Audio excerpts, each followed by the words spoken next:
नमस्कार, मु शिवानी दास। आज ही स्वाधीनता दिवस अवसर में आपण मानक पई नहीं आछि एक कविता जार शीर्षक हेउछि एही मो भारत माँ। भारत माँ रो स्वाधीनता को जे पूरी जाई अछि वर्ष 80, प्रफुल्ल चित्तरे फेरिबाकु नेत जगी छन्ते देशवासी।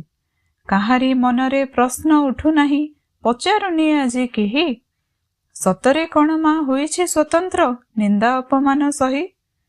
जंतरे मंतरे छात्र छात्रीगण करिथिले प्रतिवाद, अधारु अधिक पशिले दुर्वृत्त हेला पुणी बड़ विवाद। योजना थिला ए भांगिबाकु राष्ट्र जानिगले अन्य देश, किंतु आम जेंजी एते जे चतुर पाइलेनि टिके आभास।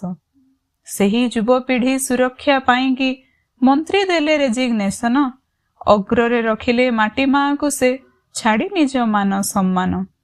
अजब ए न्याय अजब शासन करिगला गणतंत्र, एहाकु देखि मु किपरि कहिबी भारत होइछि स्वतंत्र।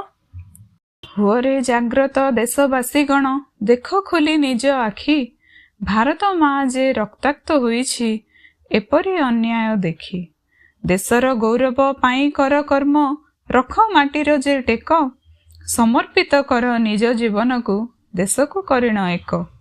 अखंड भारत निर्माण होइब सचेतन हेले जन, जाति धर्म बाछ विचार हटिब निर्मल होइब मन। देखि एही परि सुवर्ण संसार हसी उठिब मो माँ, दृढ़ मने कर प्रथम प्रयास महादेव हेबे साहा। देश गण मध्य अग्रणी होइब रहिब भारत ना, छाती पिटी तुमे गर्वरे कहिब एही मो भारत माँ, एही मो भारत माँ। धन्यवाद। जय हिंद, जय भारत।